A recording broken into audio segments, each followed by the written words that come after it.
Thunderrose, written by Jerdine Nolen, illustrated by Kadir Nelson.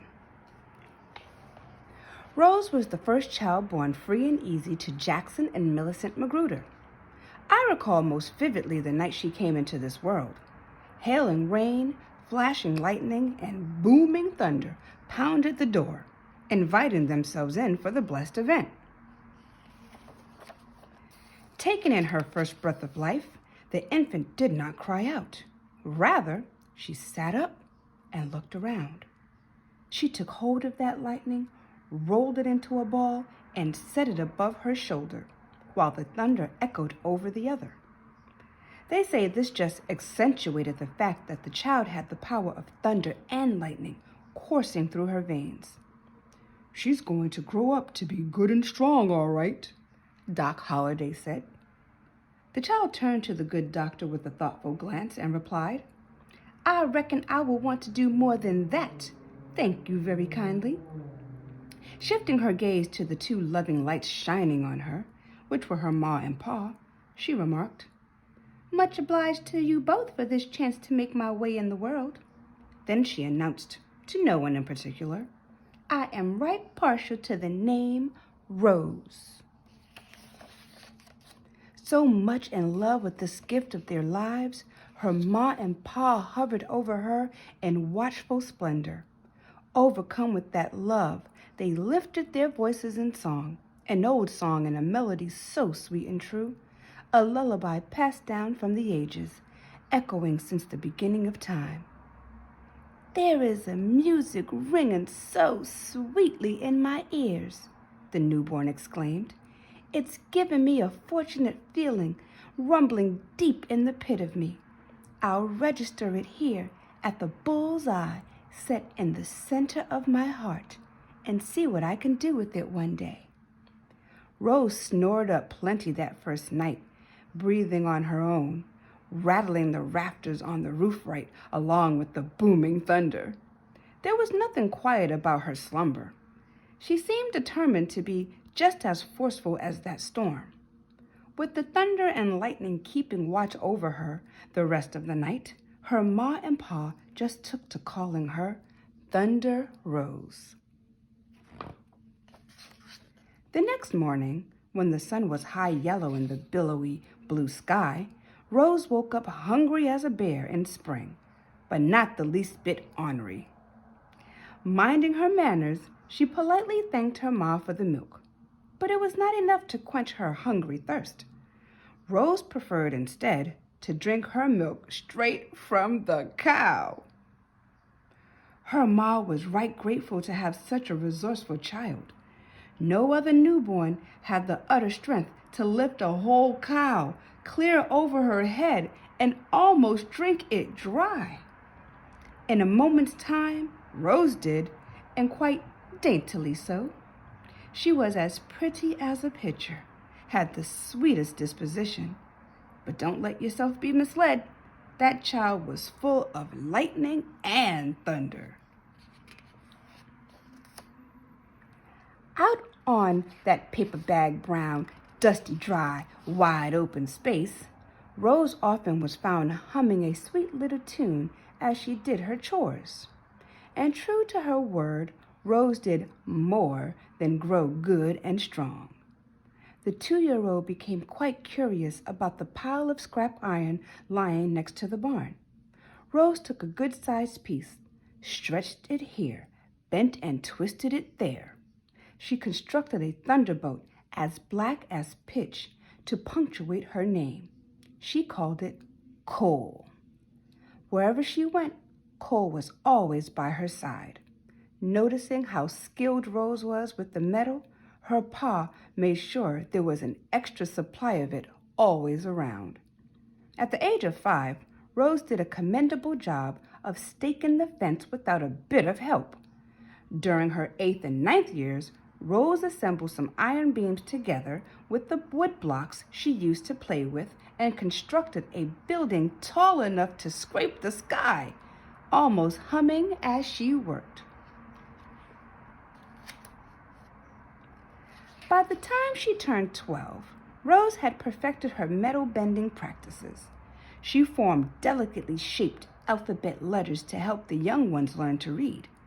For his birthday, Rose presented her pa with a branding iron, a circle with a big M-A-C for Magruder in the middle, just in time too, because a herd of quick-tempered longhorn steer was stampeding its way up from Rio Grande. They were plowing a path straight toward her front door. Rose performed an eye-catching wonder, the likes of which was something to see.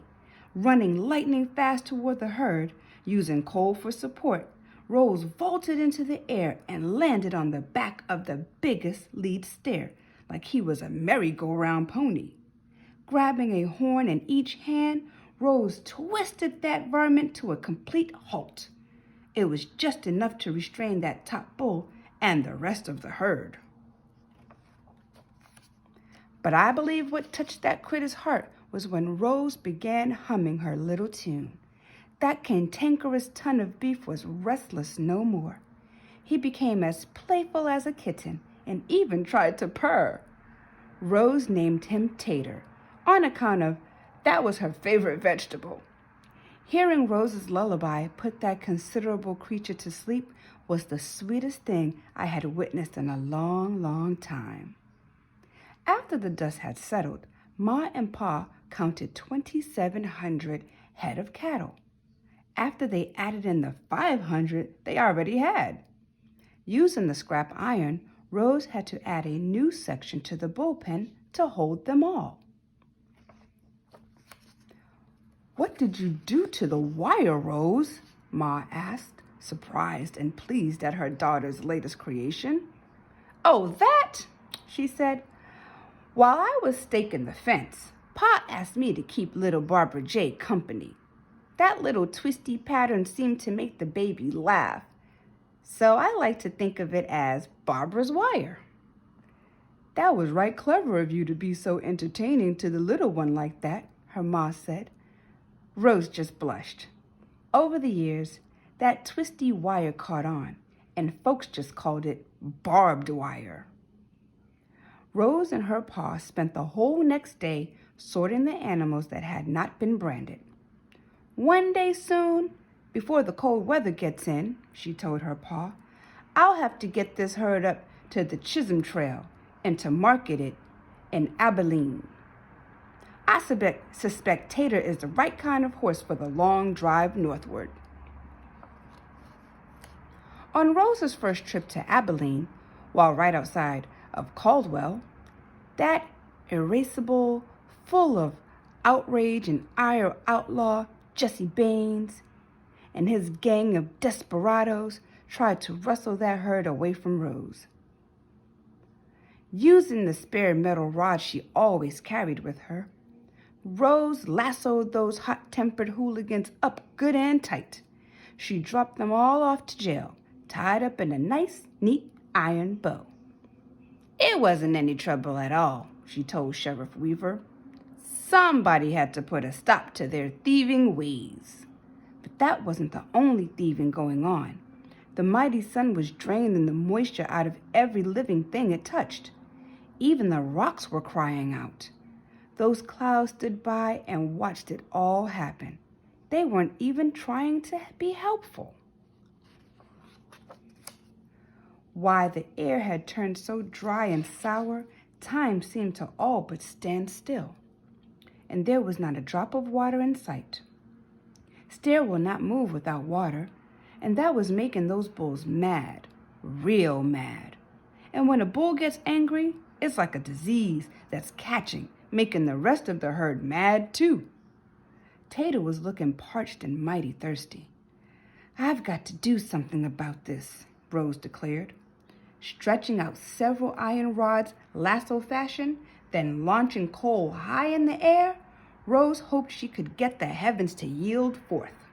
She caught hold of a mass of clouds and squeezed them hard, real hard, all the while humming her song. Gentle rain began to fall, but anyone looking could see there was not enough moisture to refresh 2 ants, let alone a herd of wild cows.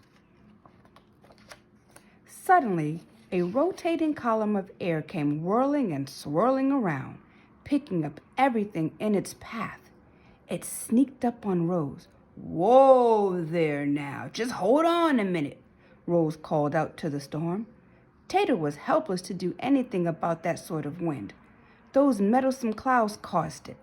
They didn't take kindly to someone telling them what to do, and they were set on creating a riotous rampage all on their own. Oh, this riled Rose so much she became the only two-legged tempest to walk the western plains. "You don't know who you're fooling with," Rose called out to the storm. Her eyes flashed lightning. She bit down and gnashed thunder from her teeth. I don't know why anyone would want to mess with a pretty young woman who had the power of thunder and lightning coursing through her veins. But pity for them, the clouds did. Rose reached for her iron rod, but there was only one piece left. She did not know which way to turn. She knew coal alone was not enough to do the job right. Unarmed against her own growing thirst and the might of the elements, Rose felt weighted down. Then that churning column split, and now there were two. They were coming at her from opposite directions. Rose had some fast thinking to do. Never being one to bow down under pressure, she considered her options, for she was not sure how this would all come out in the end. Is this the fork in the road with which I have my final supper? Will this be my first and my last ride of the roundup? She queried herself in the depths of her heart. Her contemplations brought her little relief as she witnessed the merciless, the cataclysmic efforts of a windstorm bent on her disaster. Then the winds joined hands and cranked and churned a path heading straight toward her. Calmly, Rose spoke out loud to the storm as she stood alone to face the wrack and ruin, the multiplying devastation. "I could ride at least one of you out to the end of time, but I've got this fortunate feeling rumbling deep in the pit of me, and I see what I am to do with it this day," Rose said, smiling. The winds belted at a rumbling pitch. Rose squarely faced that storm. "Come and join me, winds!" She opened her arms wide as if to embrace the torrent. She opened her mouth as if she were planning to take a good long drink. But from deep inside her, she heard a melody so real and sweet and true. And when she lifted her heart, she unleashed her song of thunder. It was a sight to see. Rose making thunder and lightning rise and fall to the ground at her command at the sound of her song. Oh, how her voice rang out so clear and real and true. It rang from the mountaintops. It filled up the valleys. It flowed like a healing river in the breathing air around her. Those tornadoes, calmed by her song, stopped their churning masses and raged no more. And gentle as a baby's bath, a soft, drenching, soaking rain fell. And Rose realized that by reaching into her own heart to bring forth the music that was there, she had even touched the hearts of the clouds. The stories of Rose's amazing abilities spread like wildfire far and wide. And as sure as thunder follows lightning and sun follows rain, whenever you see a spark of light flash across a heavy steel gray sky, listen to the sound of the thunder and think of Thunderrose and her song, that mighty, mighty song pressing on the bullseye that was set at the center of her heart.